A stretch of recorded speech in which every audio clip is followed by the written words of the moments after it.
गौतम बुद्ध जब भी अपना प्रवचन समाप्त करते, अपने शिष्यों को 3 बार समझाते और कहते कि जाओ, अब अपना अपना काम करो। उनका एक प्रिय भिक्षु था आनंद। उसे यह बात अजीब सी लगती कि रोज रोज उसी बात को कहने का क्या मतलब है, और जब एक दिन उससे रहा नहीं गया तो उसने उन्हें टोक दिया।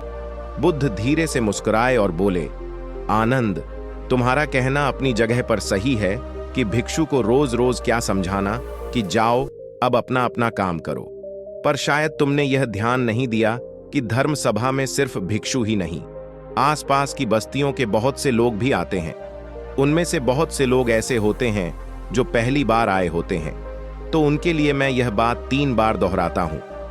पर यह स्पष्टीकरण भी आनंद के पल्ले नहीं पड़ा। इस पर बुद्ध बोले, आनंद, आज की सभा में जितने लोग बैठे थे उनमें सन्यासी तो बहुत सारे थे, पर एक चोर और एक वेश्या भी थे। कल तुम ऐसा करना कि किसी एक सन्यासी उस चोर और वेश्या से जाकर मिलना और उनसे पूछना कि मेरी बातों का उन्होंने क्या अर्थ ग्रहण किया। यह सुनकर आनंद और आश्चर्यचकित हुआ कि इतने लोगों की भीड़ में बुद्ध ने चोर और वेश्या को एक नजर में कैसे पहचाना, और भला मैं कैसे जानूंगा कि वह चोर और वेश्या कहाँ रहते हैं। बुद्ध उसके मन की बात समझ गए। उन्होंने आनंद को चोर और वेश्या के बारे में बताया और जाकर आराम करने को कहा। आनंद ने जैसे तैसे उत्सुकता में वह रात काटी और अगले दिन सुबह सुबह तहकीकात के लिए निकल पड़ा। सबसे पहले वह एक सन्यासी के घर पहुंचा जो बुद्ध की धर्म सभा में नियमित रूप से आता था।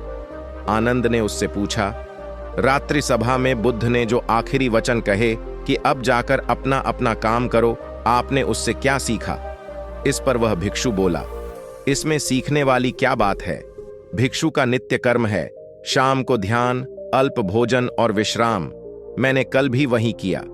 आनंद को पता था कि भिक्षु से उसे यही उत्तर प्राप्त होगा, अतः वह मुस्कुराया और चोर के घर की ओर चल पड़ा।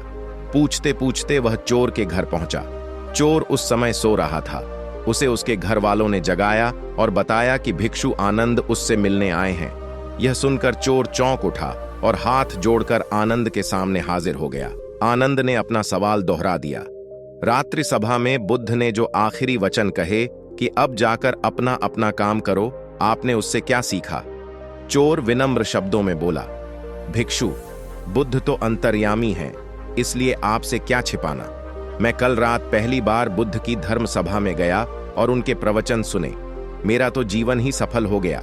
बुद्ध के प्रवचन सुनने के बाद मैं उनके कहे अनुसार अपने काम यानी कि चोरी करने निकल पड़ा, और कल इतना तगड़ा माल हाथ लगा कि अब आगे मुझे चोरी करने की जरूरत नहीं पड़ेगी।